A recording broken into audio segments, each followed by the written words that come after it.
my environment growing up was in a school in Toronto with a lot more diversity, teachers, staff, and students, and a lot of my family are teachers as well, my grandma and my aunt, and they're people of color, so it was more just difficult for me to come here and not see as much representation and kind of have teachers that are willing to learn the same that you would learn in Toronto. Not that they're given different resources, just that that's their environment. Like, they have to adapt, and here you don't really have to adapt to anything because there's not as much diversity, and you can kind of let it slide. One or two people in your class that may feel uncomfortable, they might not say anything in their entire duration of being in high school. But with more diversity comes more voices, like now.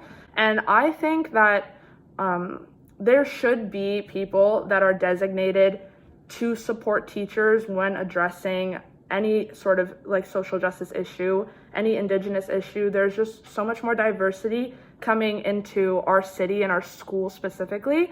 And I've seen lots of people that identify all over the board, and it's amazing to see, but we also want to make sure that they feel comfortable here or spoken by people that have had the same experience that happens someday, so that maybe terminology, representation can... Do you guys agree with that? For me too, like I moved from Mississauga and Brampton, so there was definitely a lot more diverse than when I came here like 6 years ago.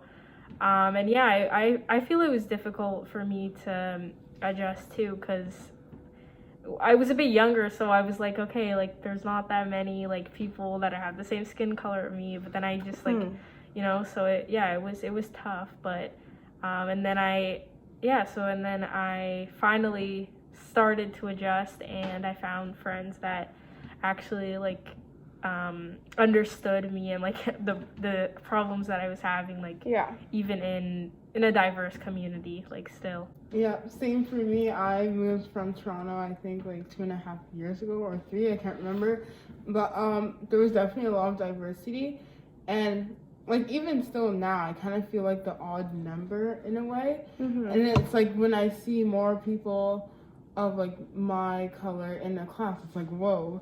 It's kind of like a shock. And I think also another thing that also needs to be talked about is that some things are offensive and other things are not offensive, and like you don't always have to like tiptoe around like what you should say. Like, not everything is offensive to us or like discriminatory. Like, for example, I won't name names, but in grade 8, like, we just finished talking about slavery, and me and someone were going through the door, and I said, you can go first, and they're like, you go first, I don't want to be racist. And I know they didn't have the intention of being racist, but it was just uncalled for. Like, even if I didn't go first, it would have never been like racist. Yeah, and I like what you said about like finding other people, and you finally found your people. And it's like, I don't think anyone expects the staff that aren't people of color to just fully grasp like how we're feeling. Putting yourself in someone's shoes to that extent is a lot to ask for, and I think we all understand that. You just take strides towards like learning about their experiences, and that should be enough. Like, I just feel like asking teachers and staff to fully like put themselves in our shoes, it'd just be so much, because it's an unbelievable experience. It's a great experience, and we all love our cultures and backgrounds, but there's also certain times that you won't really understand unless you are going through that. And that's why parents have the conversation with their kids, because they're like, there's an unspoken thing that happens as you're growing up and you look a certain way. So honestly, it's just about resources. Yeah, exactly. Like, if you're not sure if it's offensive or not, like, just ask. Like, it's as simple as that. Like, we're not gonna get offended by your question, like you asking us like, oh, is it okay to call you this, like whatever, like just ask us, and we'll let you know like what we feel comfortable with.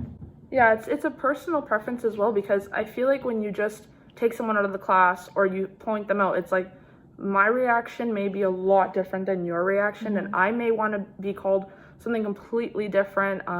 Like, person of color, we've been using person of color a lot, but a lot of people don't even like know that. Like, people that are Black do not even know that, so it's like they don't care. They're like, what is that? A lot of people aren't introduced to certain terminology, so it's not a universal thing ever. I think you just have to keep up with the intent of learning and being like, this is a new person in my class and I want to make sure I'm doing whatever I can to make them comfortable. As we end our February Black History Month podcast, it's been a lot of fun. I've actually gotten to know them so well, and I'm really happy that we had this experience, and we're happy that you guys could watch.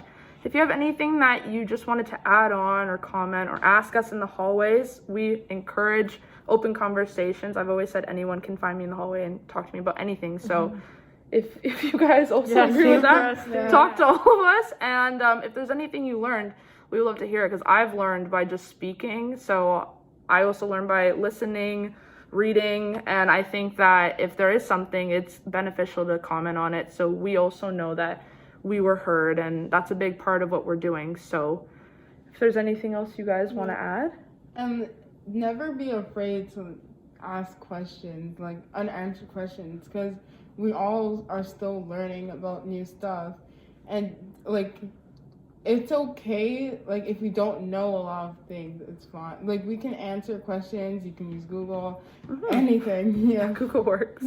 Okay, so without further ado, thank you for watching. We're Diverse Voices Unite.